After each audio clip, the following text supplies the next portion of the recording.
안녕하세요. 개소리비하는 차국장입니다. 여다경과 준영이의 만남씬에서 왜 애한테 저런 말을 하지? 라는 생각이 들었는데요. 준영이를 위로하고 위하는 척 이야기하지만 결국 자신이 행복해지기 위해 의도적으로 준영이를 이용하는 여다경의 모습을 보았기 때문입니다. 여다경은 이태호를 가정에 충실하게 할 수 있는 방법이 준영이를 데리고 오는 것이라고 생각했을 겁니다. 그리고 유학을 보내면 준영이가 한국에 없다면 지선우와 이태호가 자식 때문이라도 엮이는 일이 없어질 것이고, 그렇게 된다면 자신의 가정에도 평화가 찾아오리라 믿었겠죠. 이렇게까지밖에 할 수 없는 여다경의 모습에 전혀 연민이 느껴지지 않았던 것도 아닙니다. 사실 여다경과 준영이의 만남 장면을 보면서 여다경도 벼랑 끝에 몰려 최후의 수단을 쓰는구나 라는 생각이 들어 안타깝기도 했습니다. 하지만 누군가에게 상처를 주면 자신도 상처를 받게 돼 있다는 사실을 잊으면 안 되죠. 여다경은 심리적으로 교묘하게 준영이를 괴롭게 만듭니다. 바로 엄마 지선우를 이용해서 말이죠. 여다경은 준영이나 지선우에게 악감정이 없다는 말로 준영이를 안심시키고 두 사람이 잘 살기를 바란다고 이야기합니다. 하지만 이런 일이 계속 생기기에 너희 엄마가 더 힘들 것이라 이야기하죠. 그리고 내가 너희 엄마라면 당장이라도 이곳을 떠나고 싶을 것이라 이야기합니다. 그리고 떠나지 못하는 건 준영이 때문이라 이야기하죠. 너 하나 때문에 모든 걸 참고 있다고. 엄마라서. 준영이는 이런 말을 듣고 많은 생각이 났을 겁니다. 특히 자신이 엄마에게 했던 행동들이 떠올랐을 테고, 미안함과 동시에 엄마의 입장을 생각해보지 않았던 자신을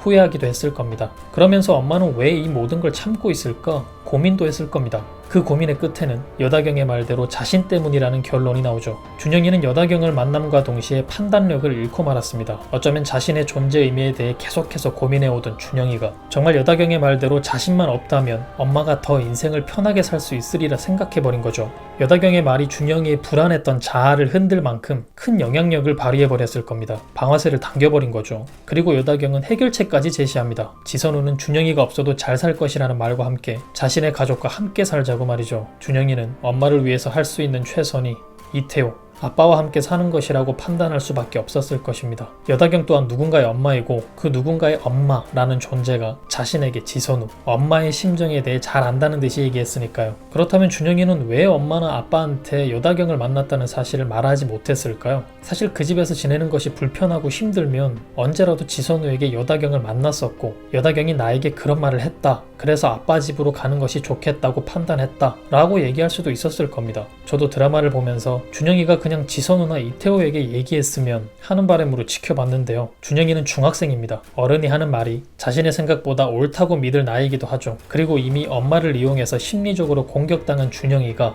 엄마를 더 이상 힘들게 하고 싶지 않다고 생각했을 겁니다. 엄마가 나 때문에 산다는 말조차도 준영이에게는 엄마가 많은 일을 당해 힘들고 이곳에 있을 이유가 없음에도 나에 대한 죄책감과 나를 지키기 위해 살고 있다는 말로 들렸을 테니까요. 준영이는 또 다른 분란이나 싸움을 만들고 싶지 않았고, 자신만 참으면 모든 게 해결될 것이라고 믿었을 겁니다. 자신만 조용하면 여러 상황들이 더 나아지리라, 모두가 행복해지리라 생각했을 겁니다. 그래서 자신이 힘들어도 꾹꾹 참으며 견뎌나가고 있는 거죠. 12화를 보면서 준영이가 참 안타까웠습니다. 어른들은 자신들의 일이니 상처받든 싸우든 자신들이 감당해야 할 일들을 감당하고 해결해 나가야 합니다. 하지만 어른들의 갈등, 분노, 질투, 사랑에 엮여 그 중심에서 어찌할 바를 모르고 있는 준영이의 상처는 어느 누가 보듬어 줄 수 있을까요? 원작 닥터포스터에서는 어땠는지 모르지만 부부의 세계에서는 준영이가 더 이상 상처받지 않기를 간절히 바라봅니다. 그럼 저는 다음 영상으로 찾아뵙겠습니다. 감사합니다.